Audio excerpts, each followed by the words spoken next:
Technical difficulties. Yeah. Anyways, so yeah, as you mentioned before, we got a lot of shit going on tonight. We got, we're gonna run down the topics real quick. Did you run down the topics? No, I just outlined. All right, let's run down the topics. So we're gonna hit you off with start off with a little bit of NBA trade deadline winners and losers. Then we're gonna break into our best dynamic duo, and that's sports dynamic duo. Yes. So the best two guys put together ever. All right, then we're gonna go to move that into the best rivalry in sports. Basically, the opposite of a dynamic duo. Basically, we're gonna go the two entities, I guess we could go with. Yeah. That hated each other the most, that were the most exciting to watch, and shit's being thrown at us. All right. Jeez. Then we're gonna go into our new segment on the show. We're calling it the buy or sell. You've probably seen other shows. Probably gonna many come other with shows do this. Yeah, many other shows do this. Probably gonna come up with a better name for it later on. Just bear with us. And then we're gonna hit it up the end of the show. You want to talk about the buy or sells real quick? Do we want to do that, or do you want to do that a little bit later? Well, let's hit it up later, just so that it's a little bit of a surprise. All right. We're gonna do Oscar predictions. We're gonna get into. You know what? You didn't add my topic that I thought about earlier. Which one? The jersey retiring. Not just rips. I'm talking. No. What are the qualifications? Yeah, we started doing buy or sell. That's gonna be long as shit. Yeah, we're closing it out with that. Okay, that's fine. All right, then we're gonna go from the Oscar. From my boy over here is gonna give his Oscar predictions, and then we're gonna go from that into our favorite movie dynamic duo. Another dynamic duo. Number 2. Different kind. So, Honestly, I didn't even decide yet who my favorite movie dynamic duo is. It's gonna be a toss-up. Me neither. It'll be fun. Oh yeah, there's plenty to choose from. All right, guys. So here we go. Let's hope we have a good. Let's hope we have a good night tonight. We ain't gonna even hope. We know. So NBA trade deadline just ended Thursday, 3 o'clock. Didn't the deadline just hit? Yeah, the deadline just hit Thursday at 3 o'clock. A few interesting deals. Not really any blockbusters, but there was the one. There was the one, yeah, but that was. I mean, that's kind of a blockbuster. Yeah, I mean, you one had the player, best center in the league. One player for a scrap of heap metal. 2 players. Heap of scrap metal. I did that backwards. They got 2 players. Yeah. No. I'm saying they traded Caspi. Okay, no. Okay, see, there's one significant player in that trade. Okay, Caspi's a solid bench player. Well, he's already hurt. Yeah, I know. So, but who do you think? Who do you think would be the biggest winner of the trade deadline? Biggest winner for me has gotta be. I gotta go with the Pelicans. I think that they really set themselves up for the future with this one. I think that they got themselves a real solid player in Boogie. I mean, not just solid player. He's hands down a dominant center. You don't fuck with Boogie. Yeah, I agree. He killed it in his first game. Because he does the boogie? No, he got so many moves in the post. They have to call him Boogie. Yeah, because he boogies in the post. Shimmies and boogies. No, I think they definitely won this year's trade deadline based on by default, just because there was no other big name traded. I mean, Bogdanovich, not that big of a name. There was so much hype throughout the week that we were involved in a lot of it on Twitter. If you guys caught any of that, so much hype about Paul George, Damian Lillard, Andre Drummond, Reggie Jackson, which, whatever. I mean, huge name, Jimmy Butler, huge names that were being talked about being on the move, and all sizzle, no steak. That's the problem with trade deadlines, especially the NBA, because we mentioned this in an earlier show, teams overvalue their players and they want too much for them. Yeah. And I feel like the reason that the Celtics... You know who doesn't overvalue their players? Who? The Kings. Well, the Kings are stupid to begin with, so they ain't called the Queens for nothing. Yeah. But there was an obvious overvalue of... on teams' players as well as on their draft picks. Yeah, you got the Celtics with top of the line draft picks. Why are you making noise over here? Well, I have the delay, and I heard you talking about the Kings not valuing players. Yeah, well, they're garbage. So, but you got the Celtics over here. Several first-round picks. Multiple picks in this draft. More than any other team. I think they got like 6 or 7 or I'm not sure the exact amount. Stupid. But they have the coveted Nets first-rounder for this year. You're going to tell me that the reason they couldn't get Jimmy Butler, Paul George, or Andre Drummond, which all fill positions of need for them, mind you, was because they didn't want to give up that first-round pick. That number 1 pick, which in my opinion, you get a guy like one of those 3. There you go. That's better than a guy who might not pan out to begin with, because those guys are guaranteed. See, I don't think it's already. quite that, because when you talk about, for example, Paul George, he in the middle of that all the trade frenzy, he stated that in public that if the Pacers were not contending for a championship in 2018, he's going to go to the Lakers. He's hell bent on going to the Lakers. Yes, I understand that. But then again, though, why couldn't the Lakers get a deal done for him? They got picks. See, that's different. We were talking about the Lakers getting them too. But if I was Danny Ainge, I'd be scared that Paul George was going to bolt. But you know what? In 2018, that's a year. You have a 1 year rental. You have a year and a half rental. Mm-hmm. You have this year's playoffs, which I think Paul George would at the very least, catch them up to the Cavs. Mm-hmm. Not to mention, you have next year when you have another year together with that group of guys getting older, better, pushing them into their primes. You have solid core coming off the bench. You have a solid core starting.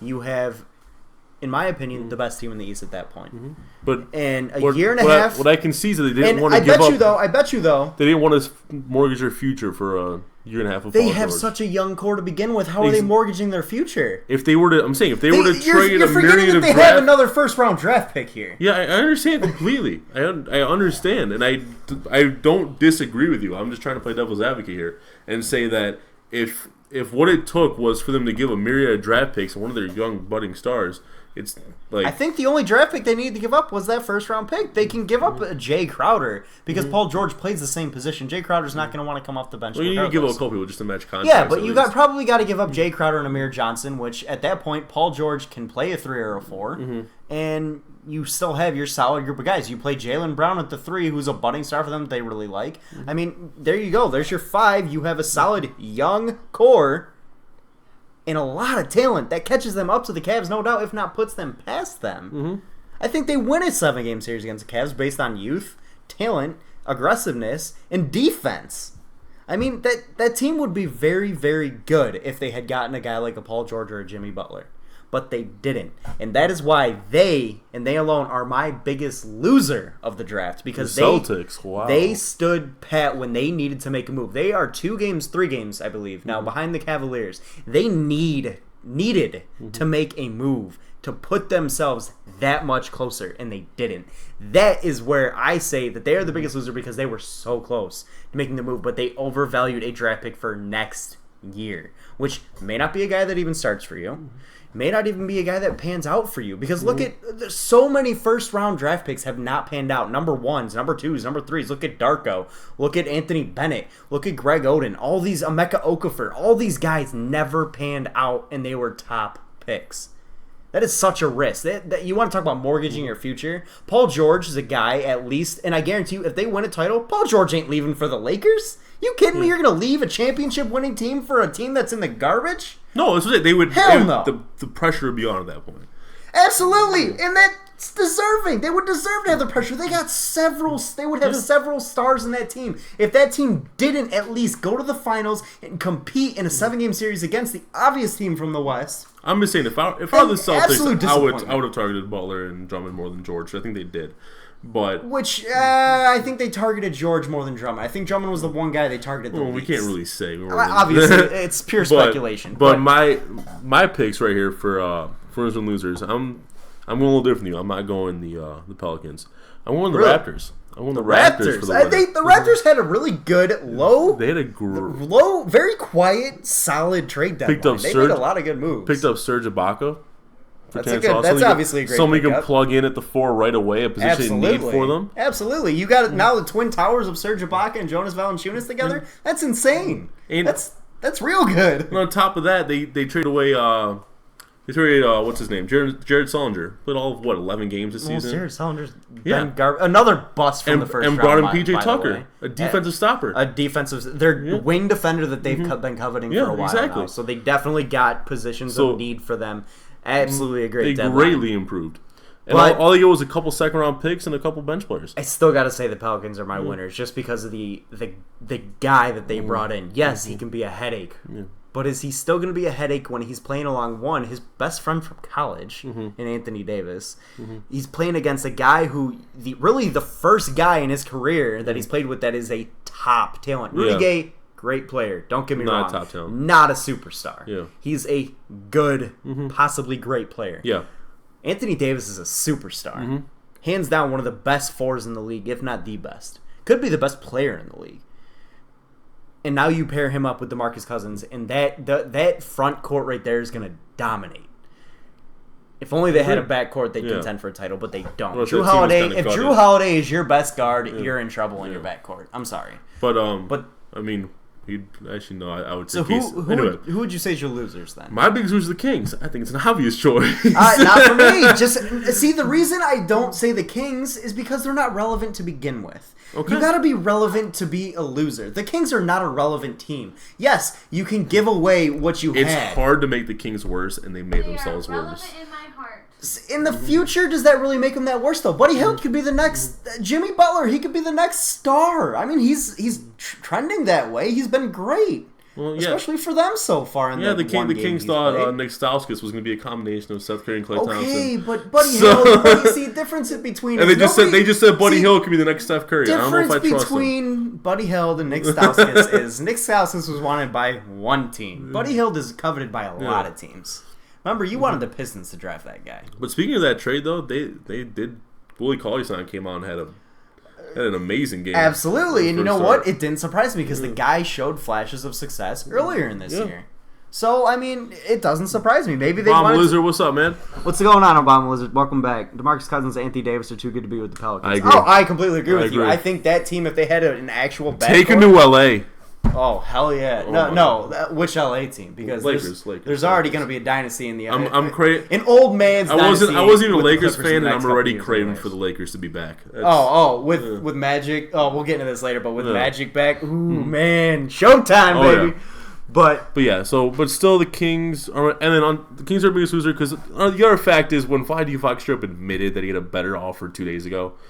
I still think that give the Buddy Hield trade time. Any team that settles, give the Boogie trade. In my mind. Give the Boogie trade time because Buddy Hield is still developing. Do I trust the Kings to develop him properly? Absolutely not.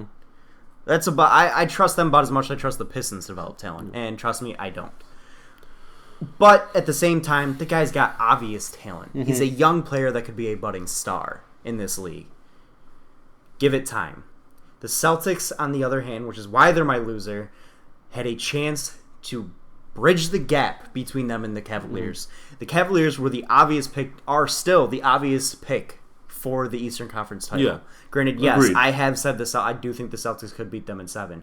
However, I thought they were trading Drummond. There were talks. And we actually talked about that a lot on Twitter too. We're going to touch on it right now. Actually, we'll get into that. We'll get into that in a minute. Yeah, we'll actually get into that in like 2 seconds. But the Celtics had a chance to bridge the gap, and they didn't. They had a chance to get their actual superstar. I don't think that's one thing they're missing is a superstar. They got Isaiah Thomas. He's as close as it gets. However, he's not. Paul George, Jimmy Butler, or Drummond could have been that guy that put them over the edge, that bridged the gap between them and the Cavaliers, and probably put them ahead, and they stood pat. They refused to give up a pick for the future. They need to win now while this band is still together. I agree. Bringing in Paul George would allow them to win now. All I'm saying is we don't know what that asking price was. It could have been astronomical. I guarantee you it was that Nets pick, probably Jay Crowder, probably one Avery Amir Johnson. Or Avery Johnson. You mean Avery Bradley? Or Avery Bradley, sorry. Contracts wouldn't work out if they went for Avery Bradley. But I guarantee you it was... Yes. Falcons did blow a 25-point lead. I still hear in Atlanta, you can still hear them crying if you listen closely. However, I don't think you have to listen that closely. Not true. But the Celtics, in my opinion, are the hands-down losers of the trade deadline just because they didn't bridge the gap when they had to. No. They stood pat when they could have made a big move, and they didn't. Now, let's talk about the opposite ends. We talked about people who should have brought people in, but what about teams that should have sent people out? Like, we're talking Chicago, Detroit. The Detroit Pistons are a great example of a team that really should have sent a lot of talent out. Yes, I understand they're in the playoffs as of right now. What the fuck's the point of making the playoffs in the East as an 8th seed? I don't know, because there isn't one. There isn't one. So, in my opinion, Tank. Call me Little Tanker for all I care. Oh, Tank. Little Tanker. They need it. The little tanker that could. The little tanker that could. All right. Yes. You have to tank in today's sports if you want to rebuild. You have to. There's no team. Name a championship team that has won without tanking. The Bulls. Really? They've won without tanking. When was their last title? They were genuinely bad. When was their last title? Won a championship without tanking in the last 20 years. Yeah. They won with Jordan in the last 20 years. Sorry. 15 years. Oh, now we're going to lower it. Okay. The 90s era. The Spurs. One anomaly out of all four major sports in America. The Lakers. One anomaly.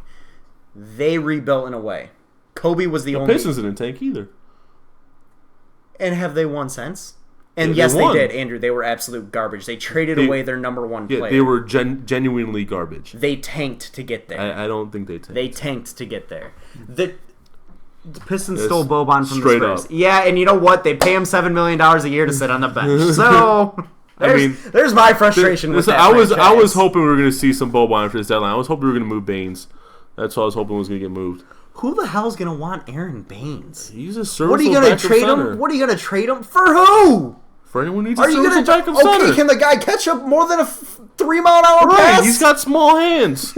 Okay, nobody wants Aaron Baines. You literally have to trade him away for a sack of laundry at that point. That's all you're going to get for him. You might get a laundry detergent for him. You could. That's about it. I like Tide. Tide's pretty good. With bleaching now. But, color safe bleach, though. So, but do you think the Pistons should have moved Drummond? Or Jackson? Absolutely. I'm saying that this team should have... At the discount price. No. Drummond is the... Reggie Jackson, absolutely give him away at a discount price. The guy is a problem.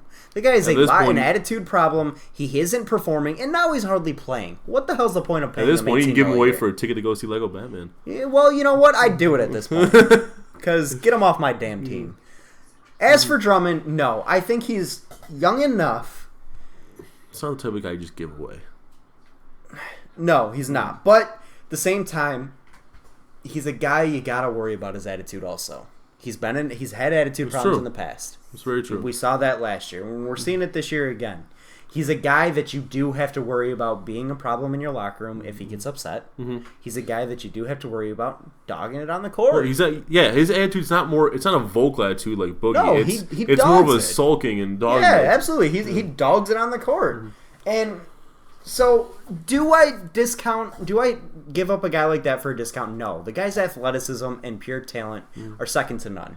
He's one of the most athletic players in the league. So, no, I don't give up a guy like that for nothing. Because all it takes, in my opinion, for Drummond to take the next step, which we've seen him plateau and even go down from last year, is a guy who can mentor him. He's never had the mentor to help him build. That's what I was hoping Sam Van Gundy would be. But it looks like he's going a little too hard on him. I'm sorry, but a mentor for a young athlete like that, a coach is not that guy. Mm-hmm. You need a veteran player to be that mentor on the court for him. I was also hoping when they brought on Sheed in the coaching staff. I thought that was coach. That's it's a veteran player. Yes, but it's a coach. Just because you're wearing a suit doesn't mean he's not a vet. He's not able to help him on the floor. He's got to help him on the floor. It's got to be a guy that can coach the guy on the floor. It's got to be able to get in his face on the floor when he's dogging it. Yeah. If you see a guy on the floor dogging it, if you're trying to scream at him from the bench, he can look the other way. I think his whole team needs that, not just Drummond. I think that whole absolutely, team needs which is why in my opinion, that team's number one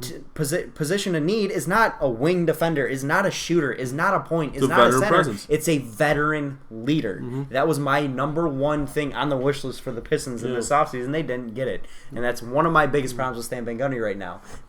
And I think he should get a lot of flack, damn near being fired for not trading some of their assets away at this trade deadline because they needed to make a move. What they have is not working. They're paying these guys a shit ton of money. Boban's making $7 million sit on his ass. Drummond's making 22. Well, we've already established that Boban was a pickup as insurance for Baines because everyone knows Baines is going to walk this offseason. Obviously. However, back to what I was saying. Reggie paying $18 million a year to not do shit right now. The guy played 19 minutes in their first game back from the All-Star break. Mm-hmm. He literally is not even a starter anymore. Yeah. He's not a guy. He's definitely not worth 18 mil. Mm-hmm. That was the one guy I literally just give away at that point because he hurts your team more than he helps you at this point. Baines, nobody's gonna want him. Tobias Harris is another guy I wanted to see him move. Yes, he's a young talent, but he makes 18. Tobias. I do too, but he's a guy who has value that you're gonna get for. You're gonna get what Tobias is deserved when it comes to him because he's actually performed at most times this season. But his contract is what kills it for me because they're already damn near the cap, and they got to re-sign a guy in KCP that's going to cost them a lot of money. Probably a max deal at this point if he continues to perform the way he has. Yeah. So when you're at the salary cap already and you got to try to bring in a max deal player and you got to try to keep a guy who's probably going to command a max deal, it's kind of hard to do. So I wanted to see them trade Reggie, get that contract off the books, get Tobias' contract off the books. Drummond, I would say trade at value level.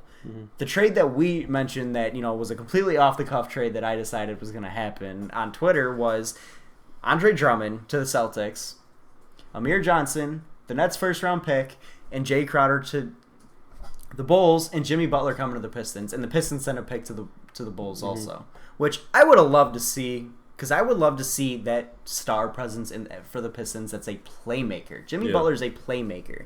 Drummond is not. Drummond's a guy who goes for the pick and roll and gets the ball down low and dunks it in. He does putbacks. He's another guy that's not really going to be a leader. No, but it's a different voice in the locker room. It's a different ideal on the court that would shake things up a little bit and may wake some players up.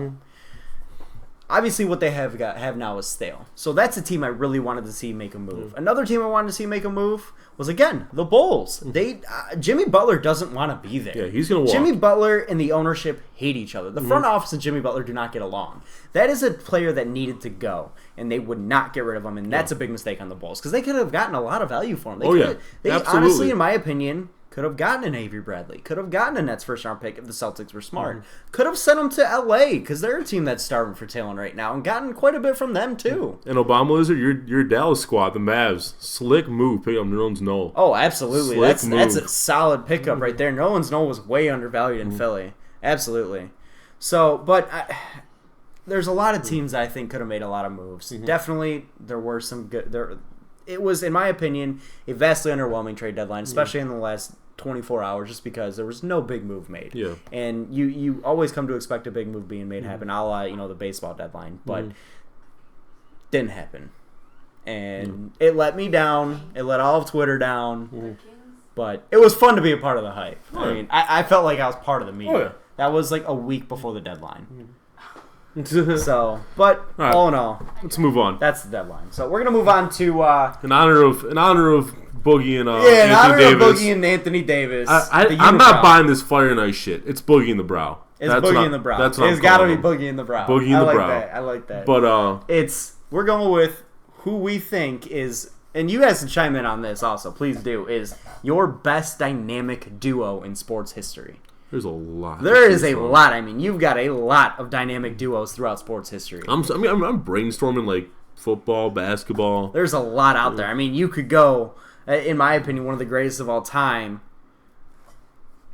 Terrell Owens and Donovan McNabb is one of the best. One of my favorites. I was going to say one of my favorites to watch was Randy Moss and Tom Brady. They broke records. At 23 touchdowns for Randy Moss.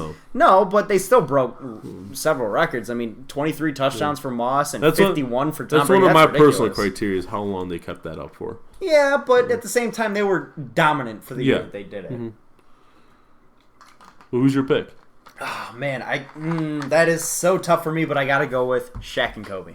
Damn, you stole mine. They had the dynamic duo that led to a three-peat. A three-peat in sports is so difficult to do, no matter what your sport is. I still say basketball is the easiest championship to win. However, to do it 3 straight years, that's hard.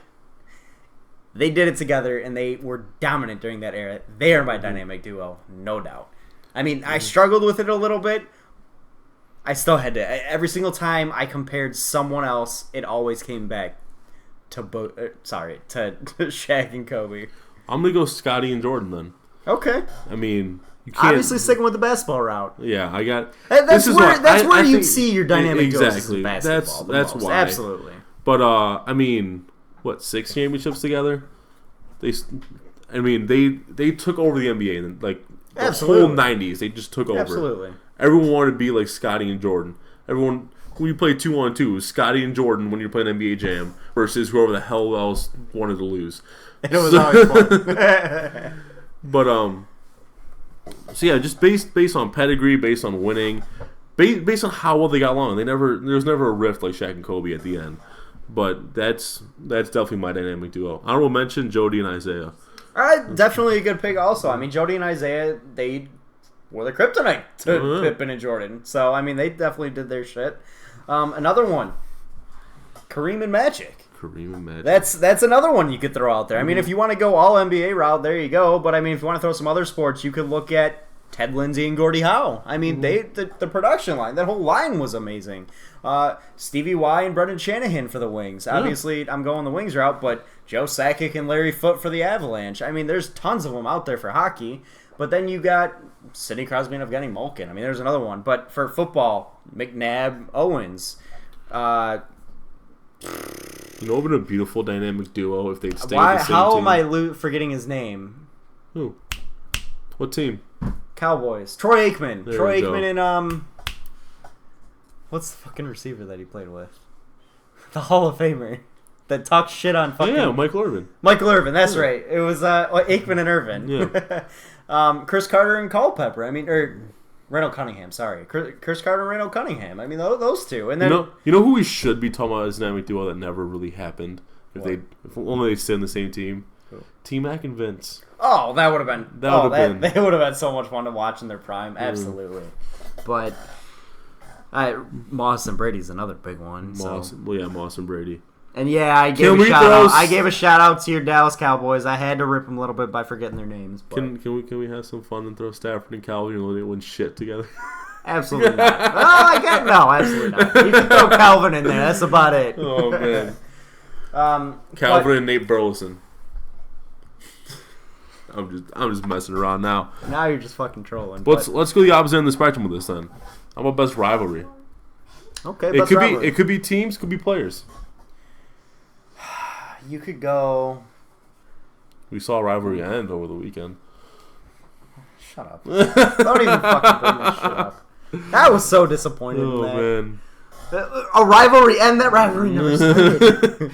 That's the start to end. It was a half a season long rivalry. It wasn't even a half a season. It was a game. It was a game. And they did not like it. It was very clear they didn't like each other the whole time. That's why there was so much hype going into that game. Oh, very clear my ass. Get out of here.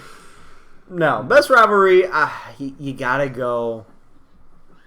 Celtics, Lakers, Celtics, Pistons, Celtics, Bulls. Celtics, everyone hated. Yeah, the Celtics, everyone. I mean, because they were that good. The Celtics and everyone, pretty much. I mean, anyone. But Pistons, Spurs for a while. I mean, they had a good rivalry. It wasn't heated. Pistons, Pacers in the turn of the century. Stole mine right there. That one was awesome to watch. I mean, still, best rivalry, I think, is the one that has lasted the longest. Will forever be a rivalry. Will forever be two teams, two franchises, two fan bases that absolutely hate each other. This is where I thought you were going to go with it. The Yankees, Red Sox. That is the best rivalry in sports. That's where I expected you to go with There is no love, and I mean no love at all, between those two franchises, those two fan bases. You, as a New Yorker in the Bronx area, you are born hating the Red Sox. Oh, yeah. Before you even know the name of a Yankees player, you hate the Red Sox. Try running Yankees jersey in a Boston bar. Oh God, get that! You'd get your ass kicked. Go to Southie. You get your ass kicked. I mean, the Yankees Red Sox rivalry has produced several brawls over centuries. Brawls happen almost every year between those two teams. Putting that against Pistons Pacers, has there ever been a brawl involving the fans? I bet you there has. Been brawls that involve fans are duked There's out been with the players. coaches got their asses thrown on the ground by players. So I mean, you got to involve the fans at that point. But guarantee you, there's been brawls that have involved the fans. I mean, it was about a split second away from involving coaches at the brawl at the Palace. It was, but no. Yankees, Red Sox, hands down, in my opinion, best rivalry in the history of sports, and will forever be that way until one of those two teams leaves those cities, which they won't ever. So whatever, hands down. Who's yours? Pistons Pacers. You think Pistons? Okay. even though they only really had the one scuffle. But it was a decently long lasting rivalry. It lasted early thousands to late thousands. So you say that's better than about Celtics Bulls? See, this is the thing. The Celtics Bulls was a better rivalry, but at its peak, the Pistons Pacers rivalry was more heated than like. Are you saying that because you're biased? Partially. But you got like at its peak, it was more heated than the Celtics and Lakers ever got, or the Bulls and the Celtics ever got, or the Bulls and the Pistons. But did it though? Did it get more heated? Because I mean, there was a lot of shit that went down between the Bulls and the Celtics back in the day. There was, but they want to murder each other. Ohio State versus that team from the north. You mean the University of Michigan? Yes. We're not fans of them either. If you look right there, there's a Michigan State poster. You can't see it, but we're State fans. But yes. Ohio State and Michigan are hands down one of the greatest rivalries. State and every Big Ten team. No, Ohio State and Michigan. Okay. Ohio State and Michigan are literally a head and shoulders. That rivalry is head and shoulders above any other rivalry in college sports. Would you put it above Michigan State? What? The Yankees Red Sox? No. Ohio State versus Michigan. Yes, put that above absolutely. Michigan State? Absolutely. Okay. I would definitely put it above the interstate rivalry between Michigan and Michigan State because literally Ohio State fans hate Michigan more than they like their own team. Michigan fans hate Ohio State. You know why I would put it over Michigan State?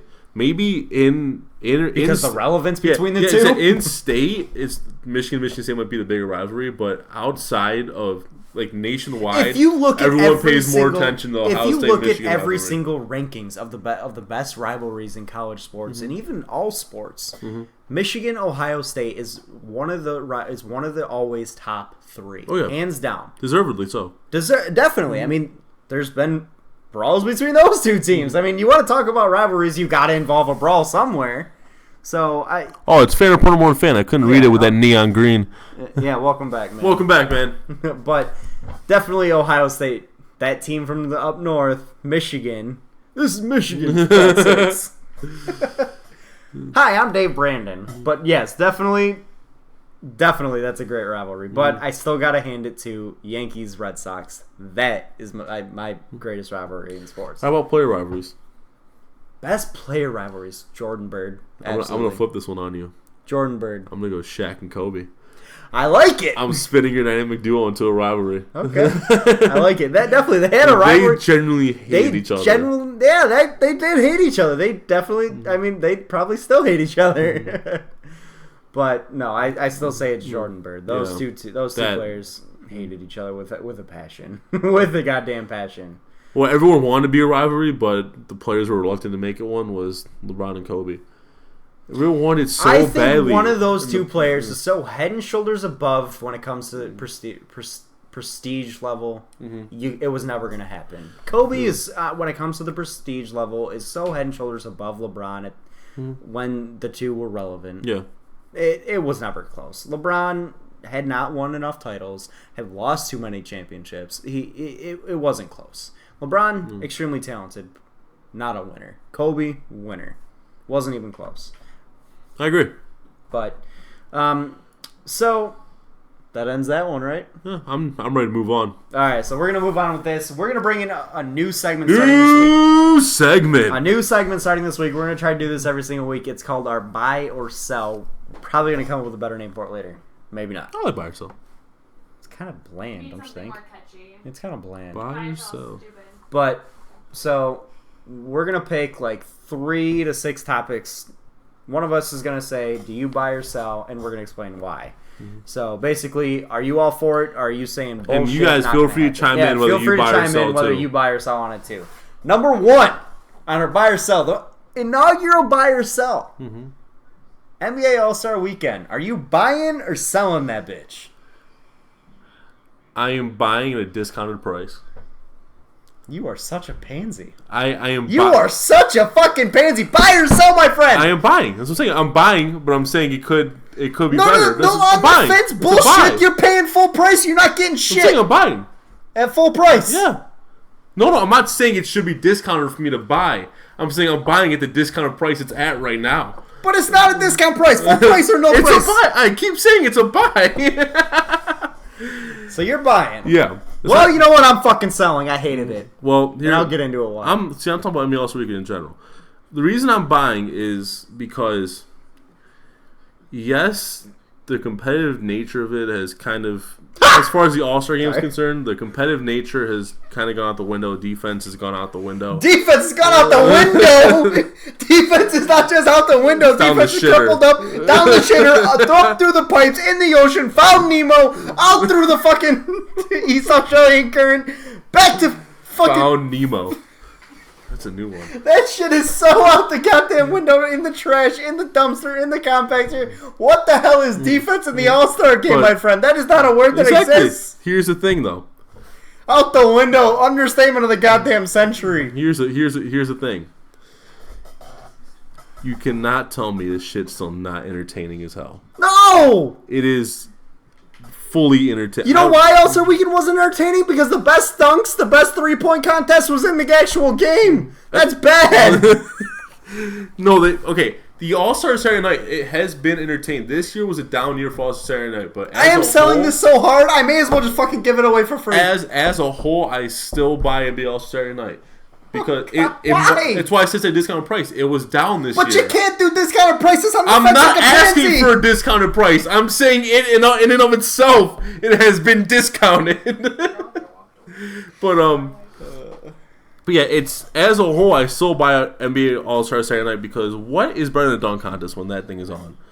I don't know. Taking a shit peacefully. When that dunk contest was terribly. When it's on. Taking a shit when peacefully. When it's on point. Oh, when it's on point? Yeah. Okay, but the problem is we're talking about this All-Star Weekend in particular. No, I'm talking about All-Star Weekend. I'm saying bullshit, we're talking about this one. I'm talking about All-Star Weekend. I still buy this one. I just saw a 7'3" man win the skills competition. Porzingis is not 7'3", my friend. Oh, he is 7'3". I beg to differ. And fact check. Oh my god, he's 7'3". But you know what? Who the fuck gives a shit about the skills competition? First off, this guy. Congrats, you're one of like two. Mm-hmm. That's why I'm selling. Nobody gives a shit. Nobody wanted to watch that dunk contest. Well, okay. Let me correct myself. People wanted to see a dunk contest. It was not good. Mm-hmm. Continue. It was a bad dunk contest. It was boring. There were better dunks in the All-Star Game.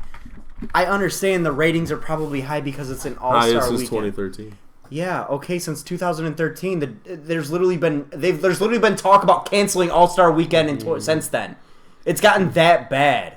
I thought last year's was spectacular. Last year's dunk contest was great. The All-Star Game fucking sucked. No, I thought that everything as a whole was spectacular. The game itself sucked, just like they all have. They're not fun to watch. It's stupid. It's not basketball. It is not basketball. It's literally watching a guy go up to... How many jump shots were taken? I set the over-under at 5. I counted 3. That is not basketball. I don't want to see him take jump shots. I want to see... I want to see a damn basketball game. I want to see the you best see players that every game of the year. Not with the best players in the league. What, do you want him to get hurt? I don't give a shit. Fucking play the game the way it's meant to be played. That is not how you play basketball. That is how you fucking go and shoot around. I'm not paying to watch a goddamn shoot around. Well, I'm not paying to watch a guy literally lay on the ground because he doesn't want to get his fucking shit stuck. That was hilarious. That was hilarious. But at the same time, it's not basketball, man. Oh, it's basketball. No, it's not. It's all-star basketball. If that's all-star basketball, then I want nothing to do with all-star basketball. As in all-star basketball, as in that's what you would see if you saw all those guys in a gym in a pickup like at a Lifetime playing. I beg to differ. I don't think if you saw those guys playing at Lifetime, they would be playing defense. But you know what? Difference with that is there are millions of people watching the All-Star Game that want to see the best players go at it. Well, if you want to see them play defense, there is give a them incentive to play defense. There is a reason why there is a resounding voice saying that the All-Star Game of any sport except baseball until this year, I'm interested to see what happens. Of All-Star Games of every sport are favored in a negative way. Nobody likes them. They are a bad watch. They're not good for the sport. They're not good. It's not fun to watch these. I mean, I turned it off for a while. So did a lot of people I've talked to about it. They said it was boring. They said watching a guy just go up and pull up to the 3-point line every single fucking play was boring. And it is. That's not basketball. There's no pick and rolls run. There's no defense played. I like watching Smash Mouth. I did not think so. I did not think so. Well, you're one of like 3 people. You have to understand you're absolutely in the minority on this one. Absolutely in the minority. I don't doubt I'm in the minority. It is not good basketball. What's my opinion? It is not fun to watch. It's your opinion. Yeah. All right, fucking Brady Hoke. Well, that's your opinion. Anyway, moving on. Magic Johnson's Lakers president of basketball. I'm not done. I'm not done. It was a bad watch. The dunk contest sucked. The 3-point contest. Who the fuck gives a shit? The celebrity game sucked. The skills competition. Who the fuck gives a shit? The actual game. Probably the most entertaining of all of them, and it still sucked. The whole weekend sucks. That is why I am such in favor of making the game worth something. Exactly. Every Until you do sport. that, that's what's going to be like, and it's going to be entertainment. And you know what? And I want to see someone at 200 points. Problem is, entertainment is supposed to entertain me. That did not entertain me. That bored me. It was funny at certain parts. When Steph Curry decides he's not going to play defense, who started, but decides he's literally going to lay on the floor, that's embarrassing. That's him admitting that he literally isn't even trying. That's embarrassing. He gives so little, he cares so little about all of that he literally will just lay on the floor and let someone dunk on him. That's not even fun to watch. It's hilarious. Okay, but it's not fun to watch. It's not basketball. Like people are literally throwing alley-oops to themselves from the 3-point line. You want to bring up a pickup game at Lifetime? Okay, take the money out of it for a situation. For this situation. Okay. You really think they're gonna play like that at Lifetime? Because I'll tell you right now, the reason I say no is because if you and I going against each other in one-on-one. If you take the money out of it, yeah, we play defense. We try, but you know what? They're being paid a lot of money to play against the best players in the game. There's more of an incentive to stay healthy and have fun than to compete because there's no reason. Problem is, we're not having fun watching it. A lot of people are. Except a lot of people aren't. There is a resounding... Andrew, you have to understand... Ratings are through the roof for the All-Star game. Except they're not. You said since 2013, that is a 3-year period where the ratings have been in such a shithole for every All-Star game. Percentage-wise, they're in a shithole because nobody... at opening tip, sure, they're through the roof. Watch them gradually go down because people stop fucking watching because it sucks. Anyway, moving on. It's not a good watch. Moving on. Magic Johnson's president of basketball operations. Absolutely fucking buy. Hands down, I buy this. I buy this double price. This is absolutely the best move that the Lakers could have made. This was an awesome move for them because, one, it brings a Showtime Lakers voice back to the city. It brings a guy who knows the sport real well back to the city. Brings a guy it brings a guy in with a winning personality who knows how to put a winning team together. He's a guy who will rebuild this piss poor Lakers organization right now and turn it into a championship contender. I wish he would have made more of a splash at the deadline than he did, but I'm willing to wait until the offseason. I'm willing to wait to see him build this whole thing in LA, and I'm loving it. I absolutely buy. I also buy 3 words. Kobe Bean Bryant. Absolutely. Kobe, it paves the way for Kobe to go in there. He's making his mission to bring Kobe into that front office. And you know what? And I want to see that. Great decision, because there's another guy with a winning personality. Also, as if LA needed this, but it gives more incentive for people to sign. That was exactly what I was going to say next. It literally gives another reason to, which, honestly, I don't think they're that coveted of a place to go to right now. I mean, star players don't want to go there right now. However, with Kobe there, guarantee star players want to be there. They want to play underneath Kobe. They want to play for Kobe. They want the chance to learn from a guy like that. I mean, what else? How much better of a situation could you be as having a guy like Kobe Bryant and Magic Johnson as your mentors? That's as good as it gets. Absolutely buy this whole thing. I agree. All right. Move on to the next topic. Scorsese's Netflix deal. If anyone hasn't heard this, Martin Scorsese recently signed a deal with Netflix as, well, Paramount dropped the movie, but Scorsese's got a movie coming out. It's a mob-based movie, much like The Godfather and The Departed and all of them. True story, though. True story, yes. It is a true story. What's the name of The it? Departed. The Irishman. The Irishman. It's going to be starring Robert De Niro, Al Pacino, Yeah, it's going to Joe have an all-star Pesci. cast. All-star cast as usual with Scorsese movies. But Paramount dropped the movie because of Silence not doing as well as it did. And also because of Brad Gray, the head of Paramount, was the one who signed on for that movie, and he stepped down, and the new head decided it wasn't the way to go. So Scorsese went and signed a deal with Netflix, which I think is a huge deal because Netflix has never really had a blockbuster movie. And keep in mind, the budget for this movie actually went up now to $125 million. Doesn't surprise me. This is Netflix's first blockbuster movie. Now, the big question is there going to be a theatrical release? We don't know. This may go straight to Netflix streaming, which... Well, it's going to go straight to Netflix streaming either way. Yes, but I still think they need to do a theatrical release. I think this is a big time movie. Netflix needs to make a theatrical release to really drive home the big show. Really drive home that they're big players in the movie market. So are you buying this deal? Absolutely buying it. I think Netflix is a great platform. I'm a huge supporter. Such a big supporter. I love Netflix. Great platform to view movies on.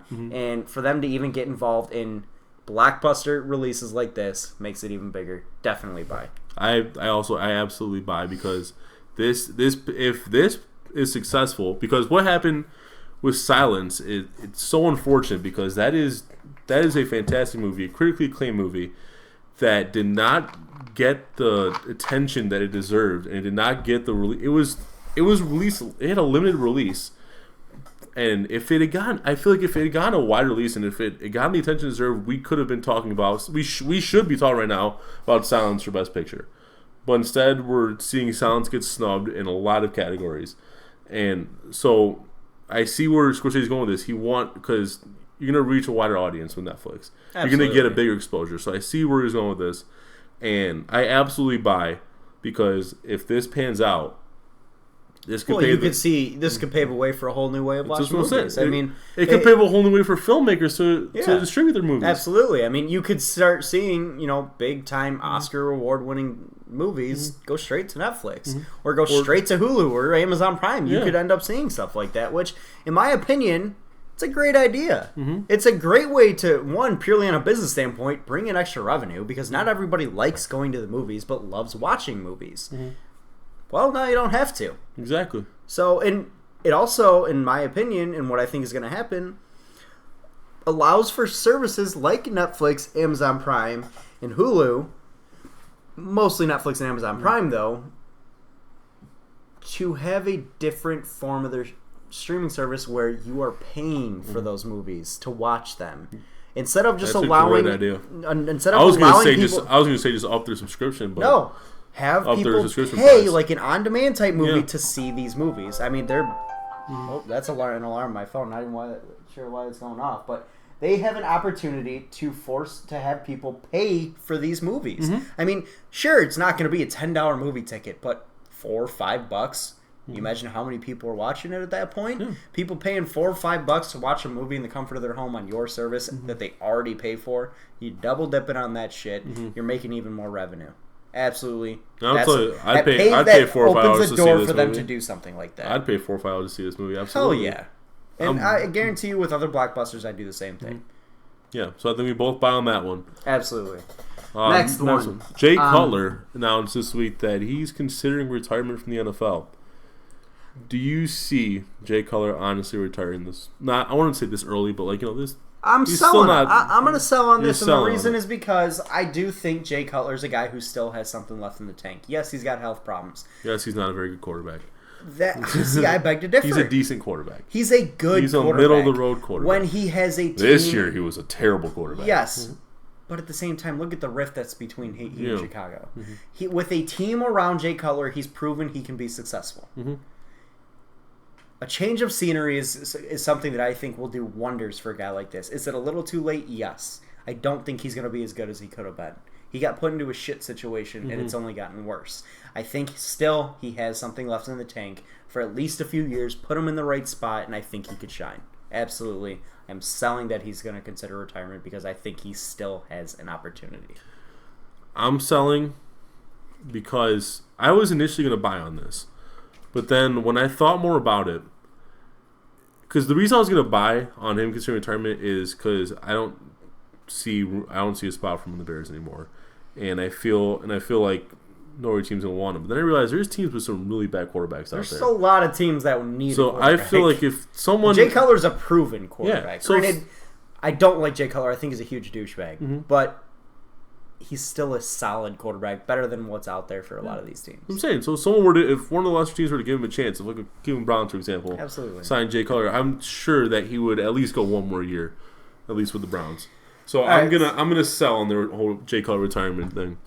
And now our last one for the buy or sell for this week. If you guys don't know, you probably don't, but the Detroit Pistons have been doing the thing this year where they're honoring the 04 championship winning team by retiring the core players of that team. What was this year? It's been over the past couple of years.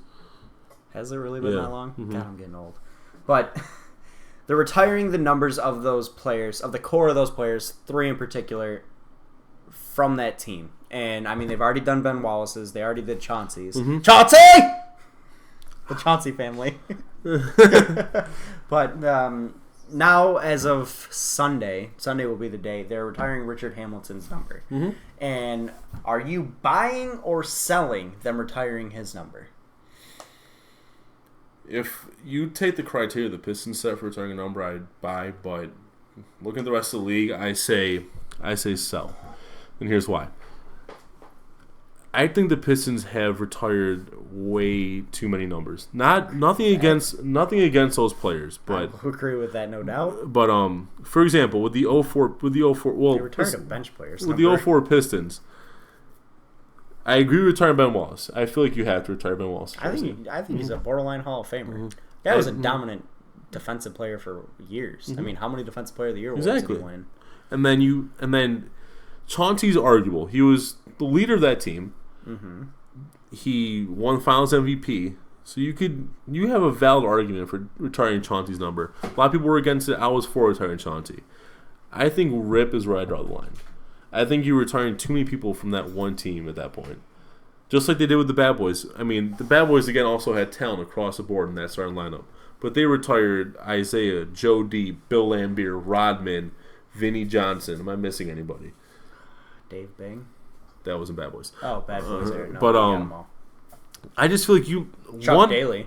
I feel like 1 or 2 players from a successful team from an organization is more enough to represent that whole team.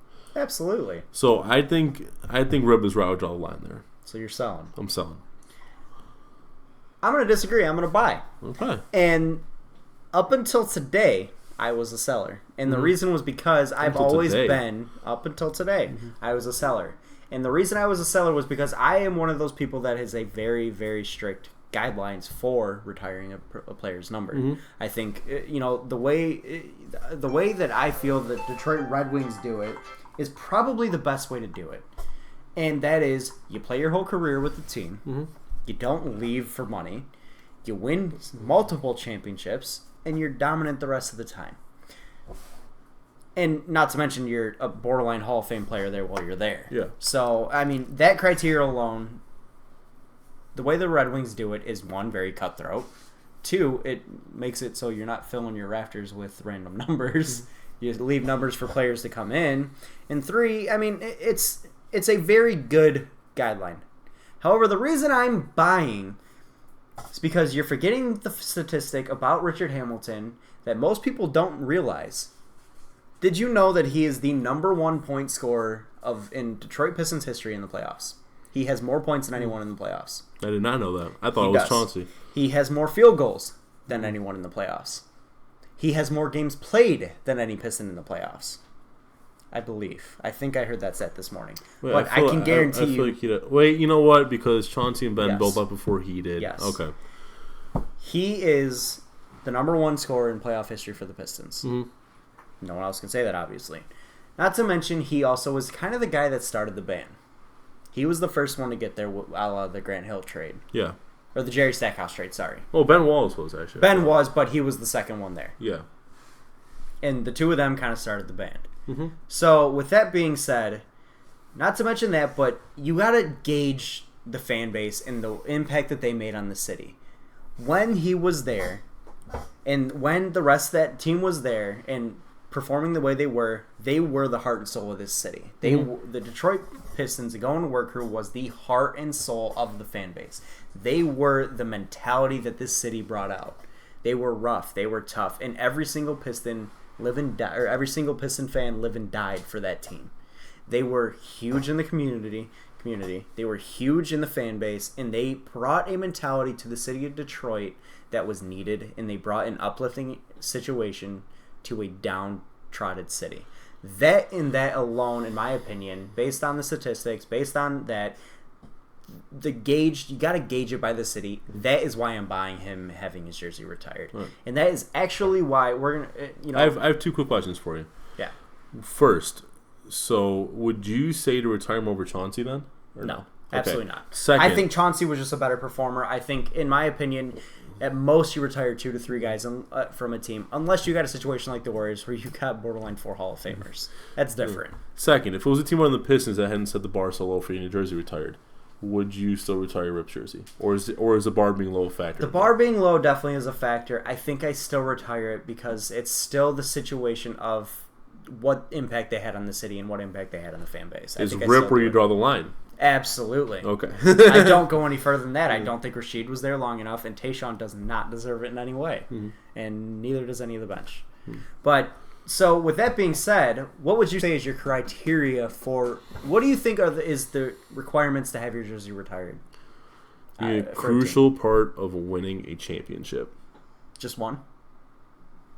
Just one. Well, it depends. If you're the Lakers, you have so many.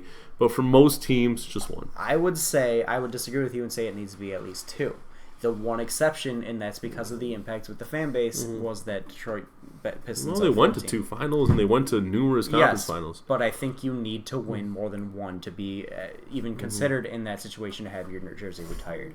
And again, I like the criteria that the Red Wings use, which is play your whole career there. Don't leave for money. Be a superstar there. They won't retire Sergei Fedorov. The one exception for the Red Wings is Sergei Fedorov. They won't retire his jersey. But the guy's a Hall of Famer. You have to retire his jersey. The guy literally... What if a player comes back after he leaves? Does that disqualify him? In the Red Wings, I'm saying... How did he leave? If, like, for example, Ben Wallace. Exact same situation. Did he win a title with another team? No, Ben Wallace didn't win the title. He left for the money to the Bulls, and then he came back late after. There's other reasons Ben Wallace left, and actually I heard an interview this morning on the radio. Richard Hamilton talked about it. He didn't leave for the money. No. There was other reasons. He left because of a mutiny. That's for another day. That's different.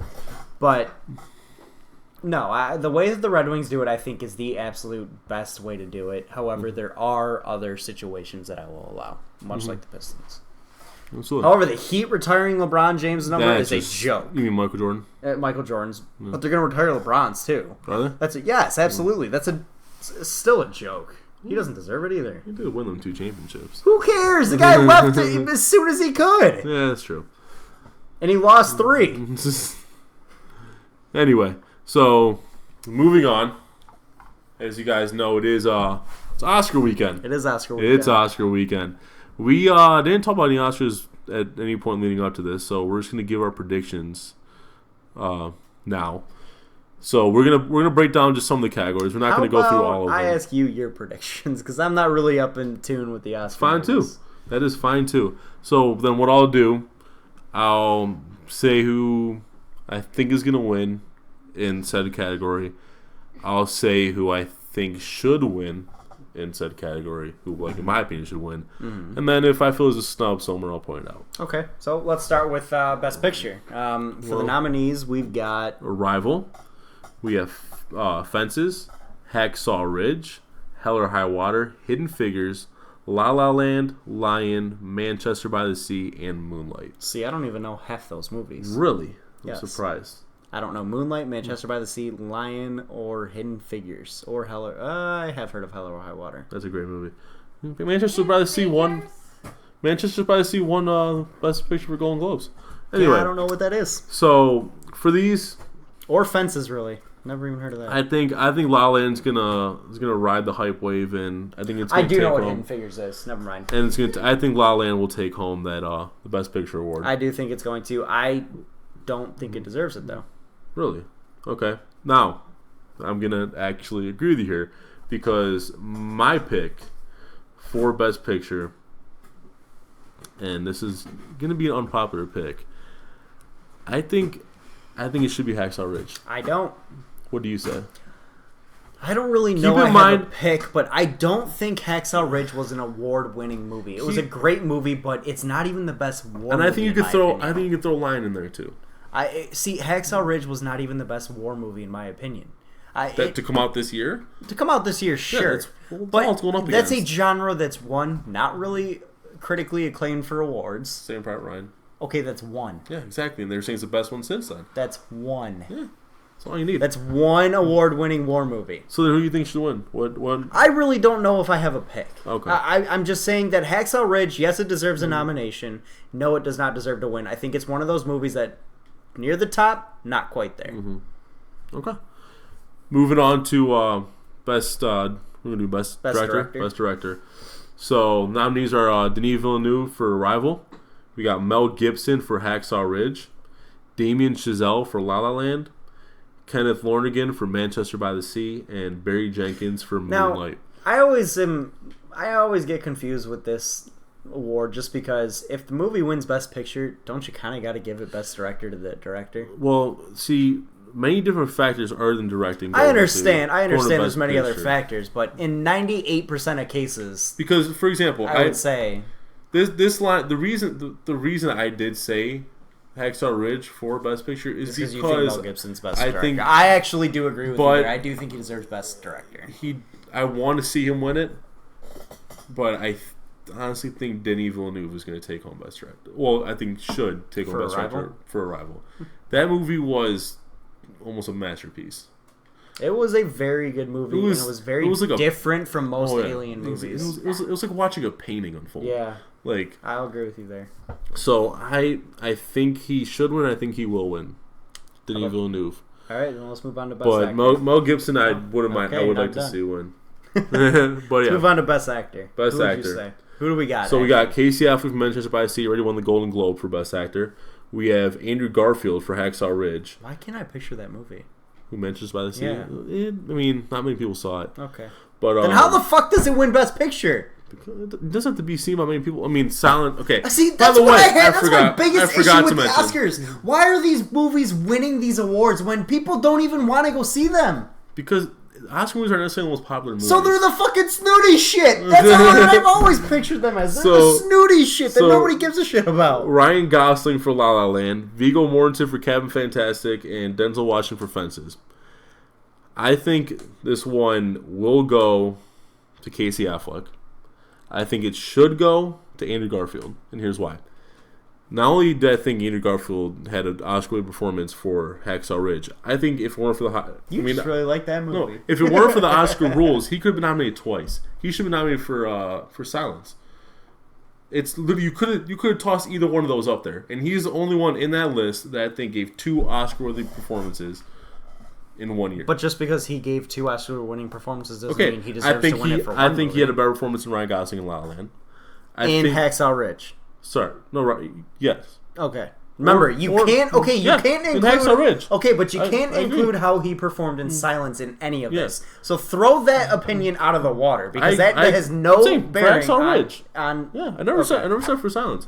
I'm just saying that he gave 2 Oscar performances in 1 year. But Ryan Gosling, I think he did better than Ryan Gosling. I think he had a better performance than Viggo Mortensen and Captain Fantastic.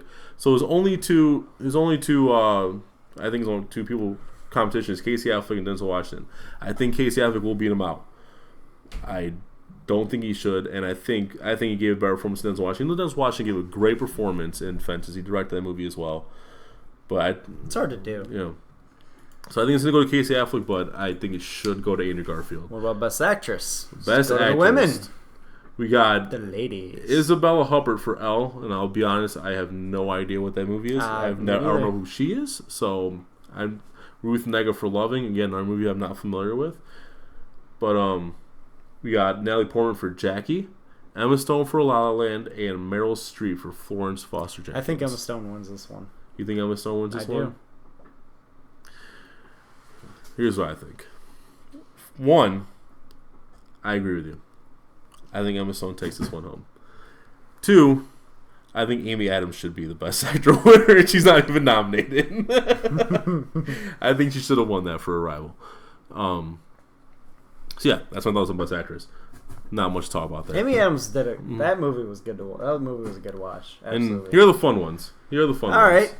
Best screenplay. Best original screenplay. We're not doing adapted screenplay. We're just doing original screenplay. We got Hell or High Water written by Taylor Sheridan. We got La La Land written by Damien Chazelle. The Lobster, Yorgos Lanthimos and Efthimis Philippou. That's with Colin Farrell. Basically, what it was is all these single people. Am I just uncultured? Yeah, all these single people go to I don't know if I forgot if it was like a retreat or a hotel or something, and they all go to this thing, and basically they're supposed to meet their one true love, and if they don't, they become an animal.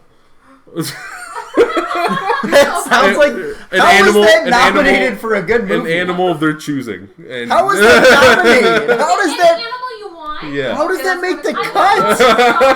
Okay, but how does that make the cut? It's a fantastic movie. It's a comedy. It's a dark comedy, but it's a comedy. I thought comedies never got nominated. What the? How does this make the cut? Anyway, and then we have Kenneth Lonergan for we got Manchester by the Sea written by Kenneth Lonergan and 20th Century Women written by Mike Mills. What a dumb idea for a movie. I think Hell or High Water should win this one. Hell or High Water was a fantastic movie. The script, it was not only a gripping script, it was touching. It found a way to touch your heart. I just can't so much get over the fact that how did that make it? How did the lobster get nominated? Real quick, is it named Lobster because someone decided to be a lobster? Yeah, who the fuck would pick a lobster? Who the fuck would pick a lobster? Why would you want to just? Anyway, hey, why? I think it's worthy of a nomination. That would be fun. Lobster, you're just all day. Then you get caught and you got the rubber bands around your favorite part. Don't get me wrong. I think if I could be one, I'd be a dog. Or I'd be monkey. a wolf. I'll be a monkey. I'd be a wolf.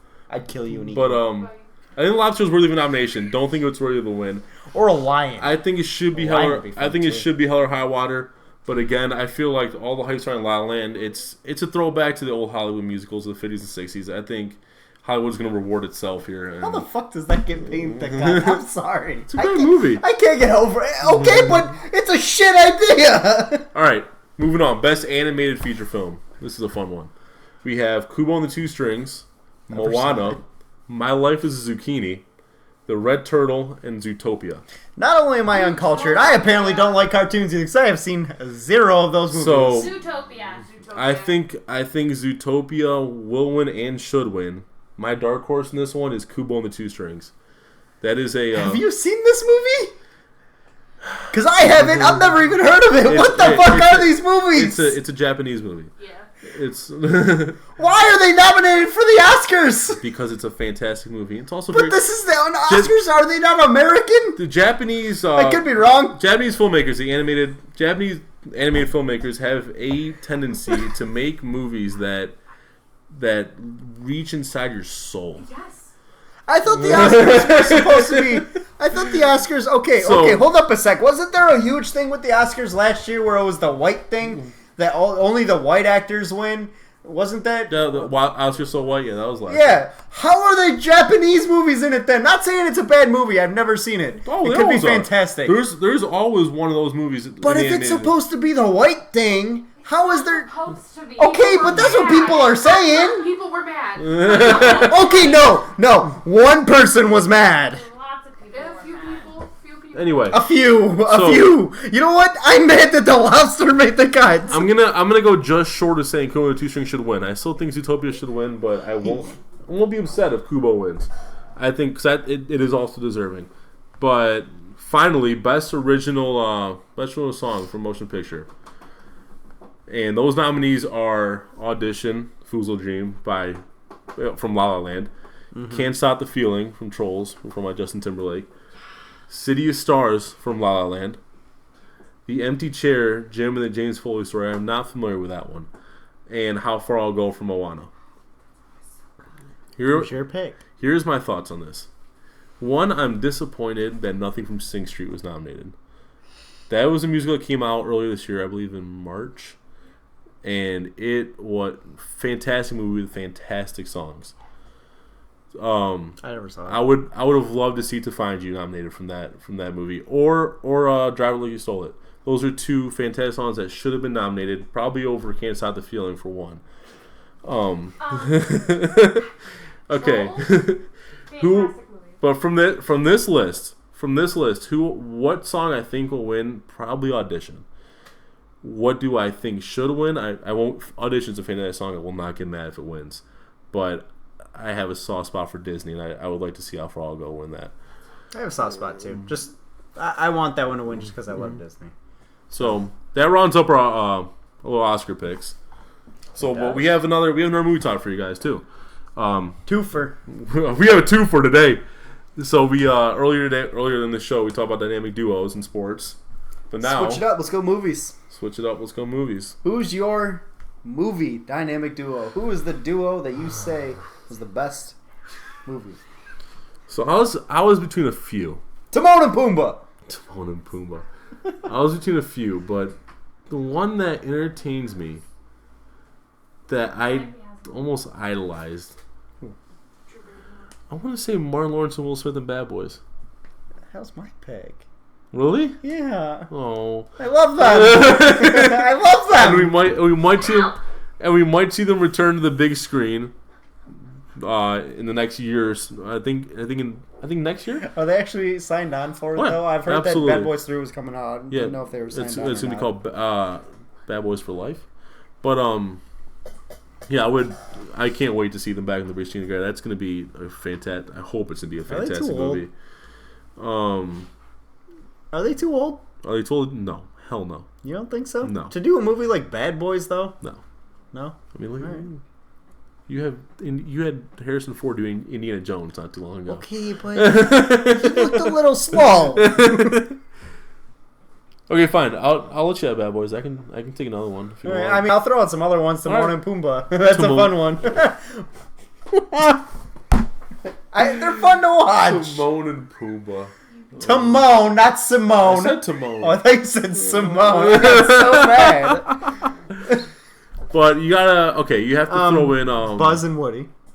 Okay, I see you're going the Disney route. You could also go. You got to throw in Danny Glover, Mel Gibson in Lethal Weapon. You got to throw that in. That's an iconic duo. You could. I mean, there's several you really could throw out. I mean, the Men in Black duo, Will Smith and I can't remember the old Tommy name. Lee Jones. Tommy Lee Jones. That's right. You could throw out. That's a trio. I can't do that route. Never mind. Honestly, a really underrated one, in my opinion, was with Criminal Intelligence. Kevin Hart and The Rock. Central Intelligence? Yeah. Kevin Hart and The Rock. They were awesome together. It was hilarious. I mean, those two were great. But could we call it a dynamic duo from one movie, though? That's the thing. I guess you're right about that. Yes, you absolutely fucking can. What about I mean, you only have two Bad Jackie Boys Chan movies. and Chris Tucker? That was awesome too. I mean, there's tons of dynamic duos, but I still say Bad Boys duo is my favorite. Wow, we actually agreed on a movie topic. That's a first. What that is a movie first. was Adam Sandler and not Adam. You should be. Because I was talking about Adam Sandler. What are you talking about? Jackie Chan and Chris Tucker. That was Rush Hour. Thank you, Hour, yeah. Rush Hour. You're welcome.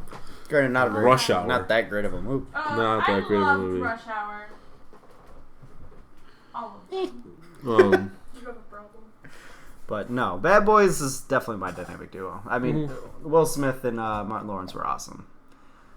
Mike Lowry. Now that's how you drive.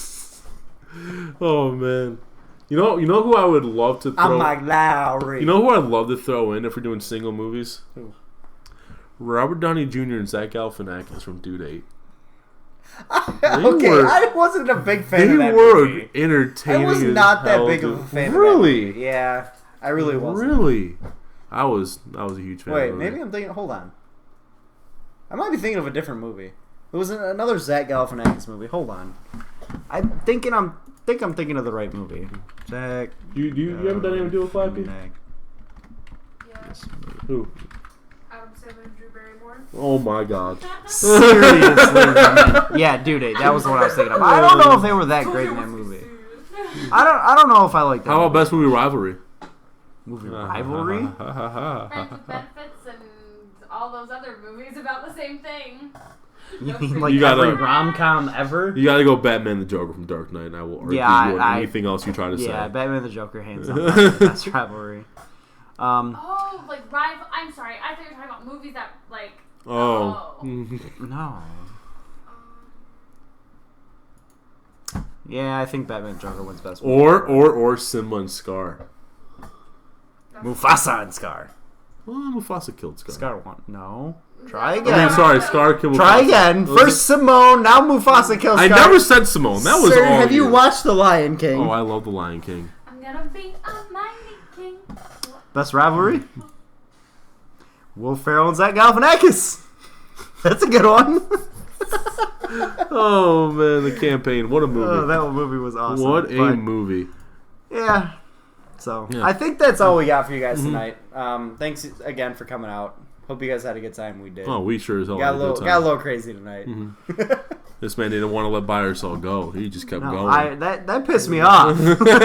You knew I was gonna buy. You knew I'm a fan of All Star Weekend. Why? I could literally talk this to death.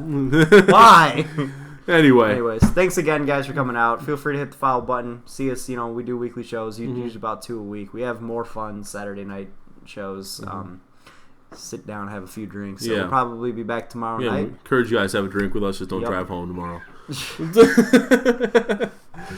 But yeah, hit us up on Twitter if you guys have any topics you want us to talk about, or you guys have any suggestions or anything like that. Thanks or if again. you just want some cool sports talk on Twitter. Yeah, for Honestly. sure. I mean, we try to keep active with Twitter. We definitely have been really active this past Some funny week. gifts. We are Definitely been active this week. Fire With a lot of the memes. trade deadline stuff going on. We're going to keep trying to do that. We have a lot of fun with that. Oh, yeah. So, and we're going to start uploading this as a podcast pretty soon as well. yeah, for so you if you guys don't want to watch the replays on YouTube, you actually can just listen to them. We're going to upload them as a podcast. So, but thanks again, guys, for coming out. Hope you guys had a good time. And, well, have a good night. Peace. Peace.